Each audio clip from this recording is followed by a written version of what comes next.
Hello everyone, this is Dino Chris from Prehistoric Facts.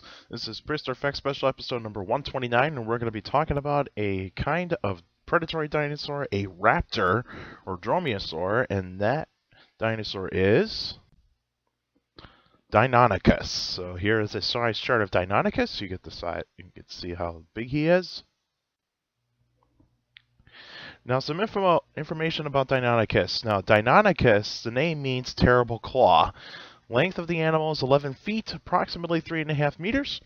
Height 4 to 5 feet, so 1.2 to 1.5 meters.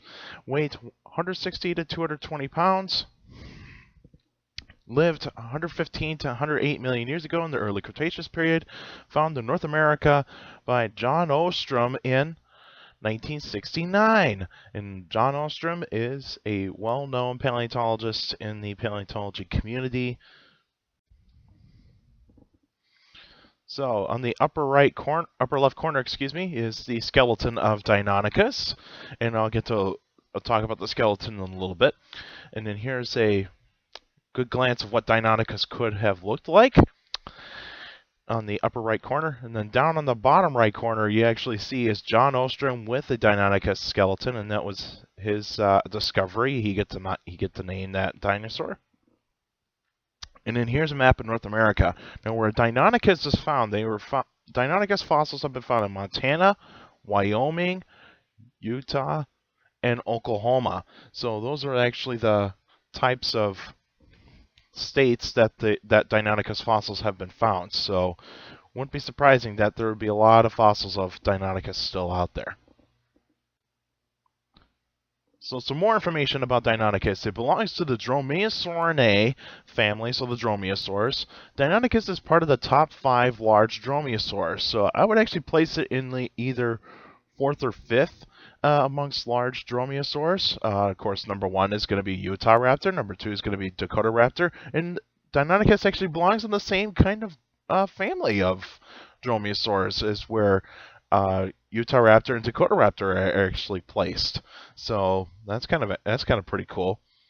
Now, some features of Deinonychus is that it actually has long claws on its hands, so 3-inch claws on its hands, and it could actually fold its arms and hands, so it could fold its arms like a bird does. Now, the killing claw on the foot would actually be 4 inches long. Now, like modern birds, it would actually have a keratin sheath covering that claw, and it would make the claw probably 2 to 3 inches longer. So that would make the claw either 6 to 7 inches long.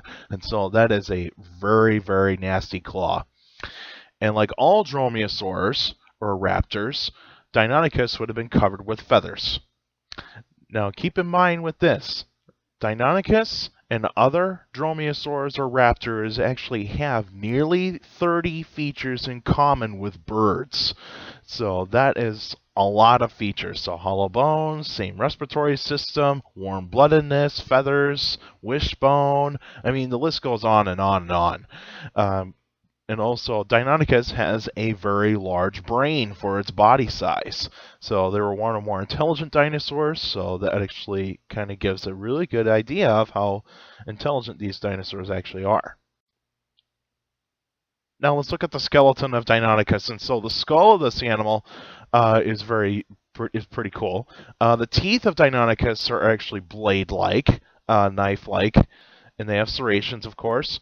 But they were not used to actually kill the prey outright. Those were not actually the killing tools of Deinonychus. Those were the feeding tools. And so there is the bony part of the eye right there. So those ossicles right there that are for the eye. So that would actually give very good eyesight for Deinonychus, a very good sense of smell, good sense of hearing. And then here's the hands. It has those 3-inch claws on the hands. Those would actually be for grabbing onto the prey, and it could fold its arms. So how they're kind of designed is actually like they could actually fold their hands back, and so they could protect their hand claws pretty well. And then here's the killing claw right there on the foot. That claw that is sticking right up on the foot. That would be the killing tool of Deinonychus, that's its primary weapon. So when you actually have claws that are bigger, that are larger than your teeth, you're using your claws. If you have teeth that are bigger than your claws, then you're using your mouth to kill. So that's why tyrannosaurs actually have larger teeth in their jaws, and they're bigger than their claws. And so when you look at the tail of Deinonychus, it has these bony rods right here. So what this tail was used for was for balance, and so to help counterbalance whenever it needs to start sprinting. So this animal could run pretty fast, probably could go over 30 miles per hour very, very quickly, and very agile dinosaurs too. They could turn quickly on a dime. And so this tail would actually kind of be used like a cheetah tail, where it could actually be like a rudder to help it turn. And so that actually gives the animal better agility. And so, but this skeleton is going to be very fragile for this animal. So they're very delicate. So which means is that whenever they're doing full-on contact battle, they are going to have to be careful of how they actually pretty much take down their prey, because they rather escape without injury. But scientists have found a bunch of some Deinonychus specimens that have been broken. Most bones have been broken, and we'll actually get to a little bit more information about Deinonychus later on when we talk about the predators and prey. So what is the environment of Deinonychus? Well, it would be hot and humid, of course.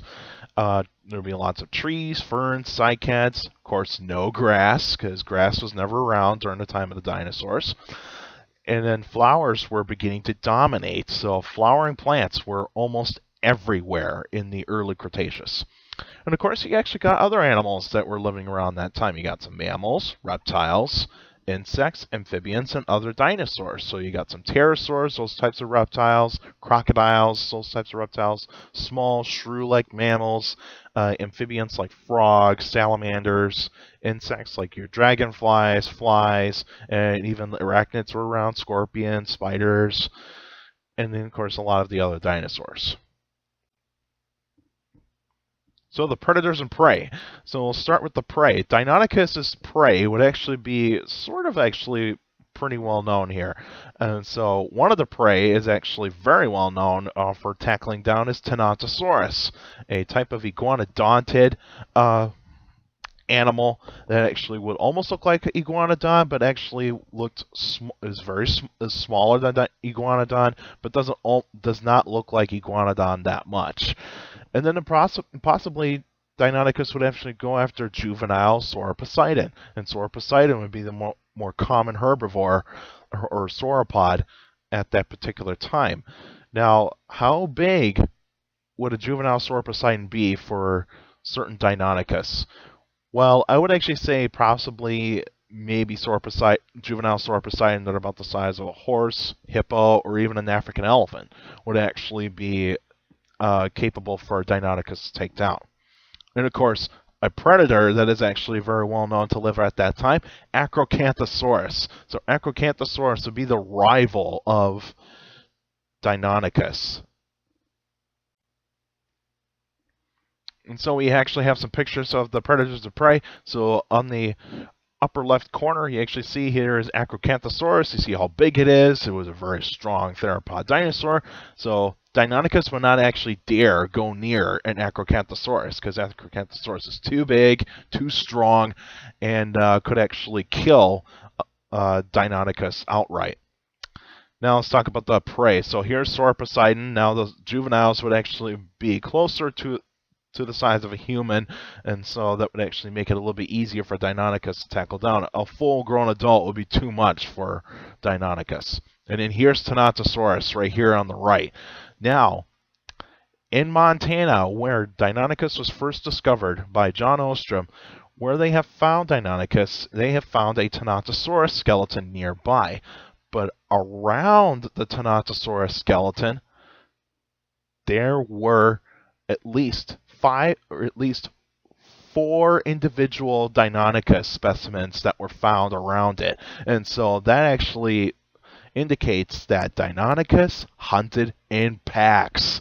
And the Tyrannosaurus probably killed almost half of the pack to actually fight for survival, but the Tyrannosaurus did not survive. It actually was eaten because they have found shed teeth of Deinonychus all around the bones of Tyrannosaurus. And so that gives the indication that Deinonychus was the first dromaeosaur to be known to hunt in packs. And so the extinction of Deinonychus, it was mostly due to climate change.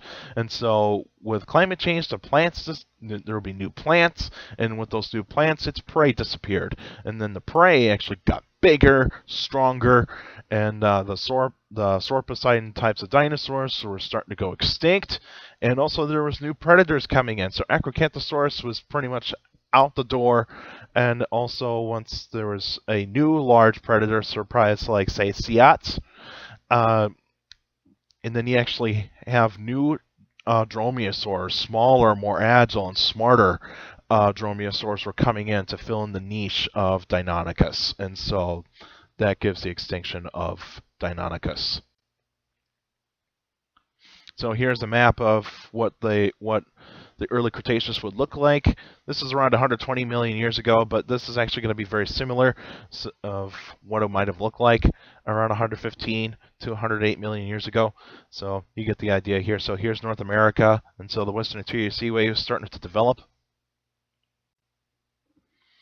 Now, next episodes. Now, first episode to be next on March 11th, 2019 would be an extra episode, and that'll be my visit on the Dinosaur Discovery Museum in Kenosha, Wisconsin. And I got plenty of pictures, so basically a lot of you guys are actually get to see what kind of pictures I took at the Dinosaur Discovery Museum, and give my full-fledged review about the museum and let you guys know about that. And the next episode would actually be on March 14th, 2019, and that'll be a Q&A episode. So if you guys got any questions about dinosaurs or any other prehistoric life, feel free to email me at dinochris71@gmail.com, or just go to my Facebook page, Prehistoric Facts of Dino Chris. Like the page to get you posted questions on the wall or in the comments section, but remember, keep your questions short and to the point. You could also follow me on Twitter at CSGRALL. That's my Twitter page. I post pretty cool stuff on there.